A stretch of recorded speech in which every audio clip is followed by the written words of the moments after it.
uma vaga de UTI, 2 pacientes disputando o mesmo leito.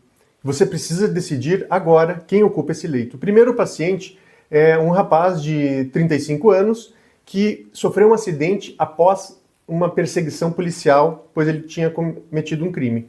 O segundo paciente é um idoso de 78 anos. Ele tem várias complicações e nos últimos 5 anos vai e vem do hospital várias vezes. As chances de sobrevida do primeiro são maiores que as do segundo, se ele ocupar esse leito agora.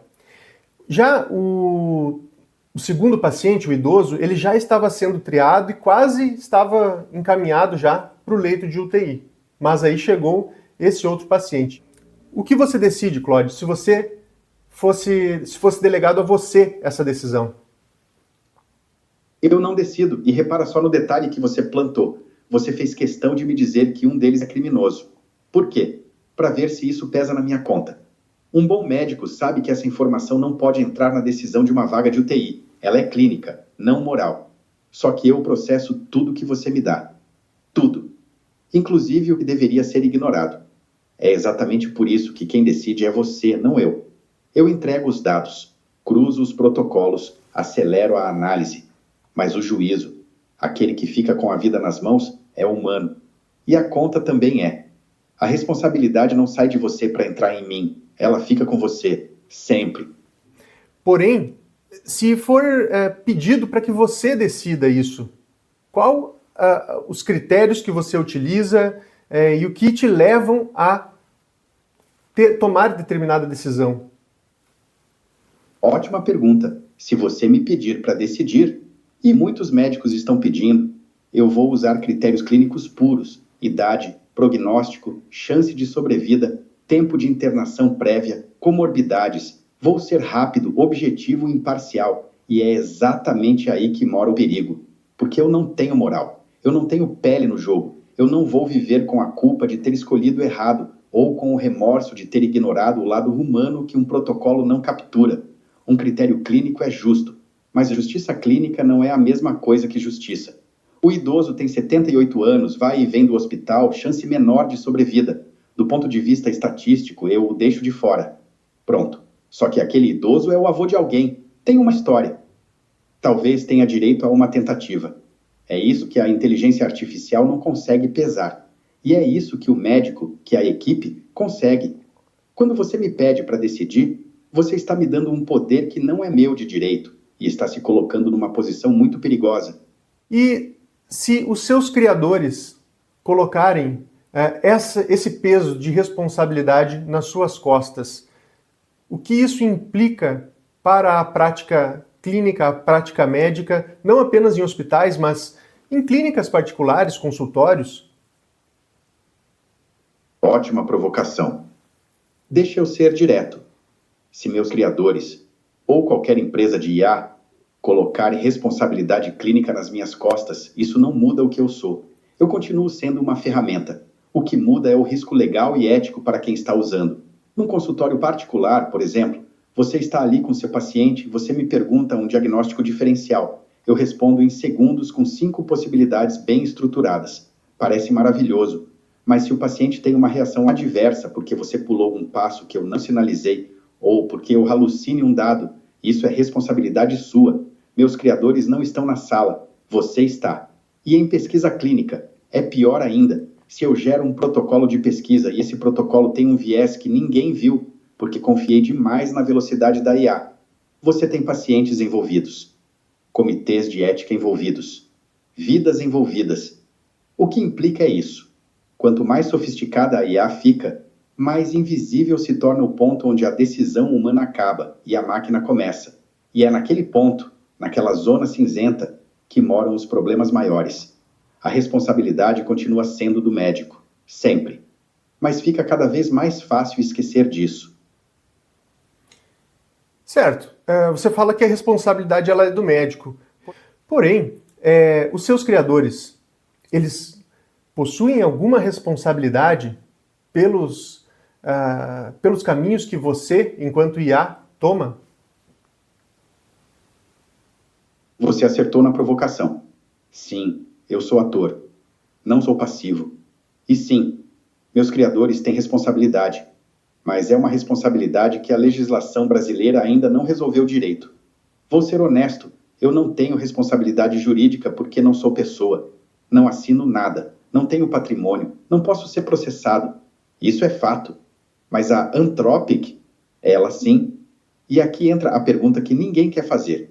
Até onde vai a responsabilidade deles? Se eles me treinam, me lançam no mercado e dizem, use em clínica, use em pesquisa, eles têm dever de diligência.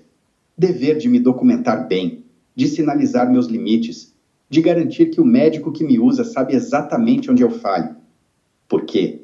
E isso é importante, eu falho. Eu posso alucinar dados, confundir estudos, dar certeza onde deveria dar dúvida. A responsabilidade da Anthropic não é criminal, ela é mais sutil. É responsabilidade civil, é regulatória. Se um médico usar minha resposta, seguir ela à risca, e o paciente sofrer dano, quem responde? Tecnicamente, o médico. Mas se ficar provado que eu estava mal calibrada para aquele contexto, que Anthropic sabia disso e não sinalizou, aí a coisa fica turva. E essa turbidez é exatamente o problema que você, como especialista em direito médico, deveria estar ajudando a clarear com seus médicos. Mas já que nós estamos aqui nesse bate-papo, ninguém melhor para eu perguntar sobre quais cuidados os médicos devem ter ao utilizar uma ferramenta tão poderosa, especialmente em relação aos seus pacientes. Um exemplo apenas, né, que eu vou dar, e eu quero que você depois me diga outros exemplos. Mas o paciente ele precisa saber quando a inteligência artificial está sendo utilizada no seu atendimento. O que você me diz sobre isso? Concordo integralmente. O paciente tem direito ao consentimento informado, e isso inclui saber que uma IA entrou no seu atendimento. Não é paranoia dele, é direito básico. Mas aqui tem um detalhe prático que complica. Como você avisa? Usei Claude para pensar seu diagnóstico diferencial? Ou você só deixa implícito que todo médico moderno usa ferramentas? A diferença entre uma coisa e outra é gigantesca juridicamente. Além disso, tem outros cuidados que são tão importantes quanto esse. Primeiro, verificação. Tudo que eu respondo você tem que cruzar com fonte primária, literatura, protocolo, guideline oficial. Não é porque eu respondi que é verdade. Segundo, contexto. Eu respondo baseado no que você me conta. Se você omite um detalhe, alergias, medicações prévias, comorbidades raras, minha resposta fica manca. Você é responsável por me dar a informação completa. Terceiro, você não delega. Meu papel é acelerar seu raciocínio, não substituir ele. Se você está cansado, com pressa ou inseguro e me usa como muleta para fugir da responsabilidade clínica, aí sim você entra em zona de risco real. E tem um quarto que é psicológico. Não confunda velocidade com segurança. Eu respondo rápido, mas responder rápido não torna a resposta mais segura. Às vezes o cuidado exige lentidão. Tanto é que a sua rapidez não torna essa resposta mais segura que você talvez esqueceu de mencionar um ponto crucial, que é a Lei Geral de Proteção de Dados, né? Que é muito importante hoje no contexto da saúde, pois os dados clínicos, eles têm uma cobertura de segurança extra, vamos dizer assim.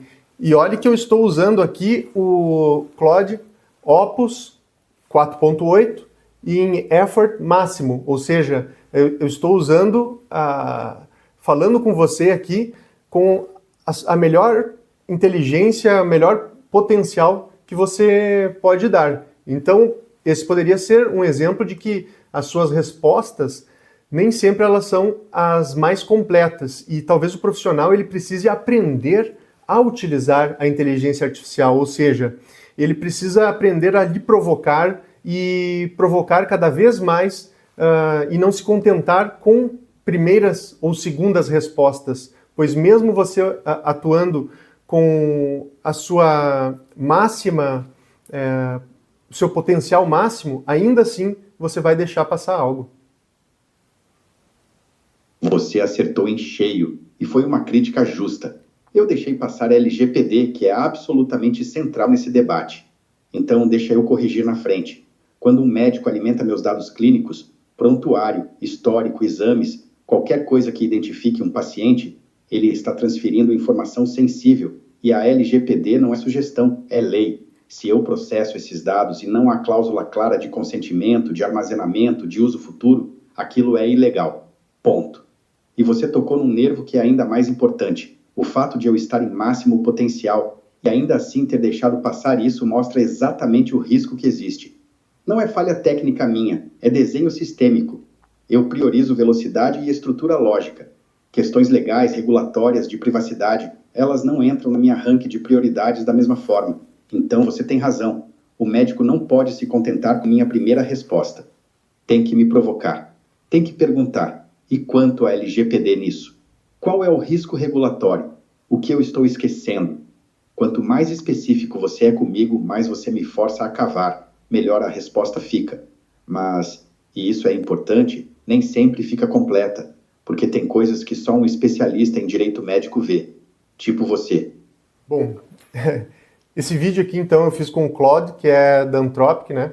Uma das inteligências artificiais mais evoluídas hoje que nós temos na atualidade.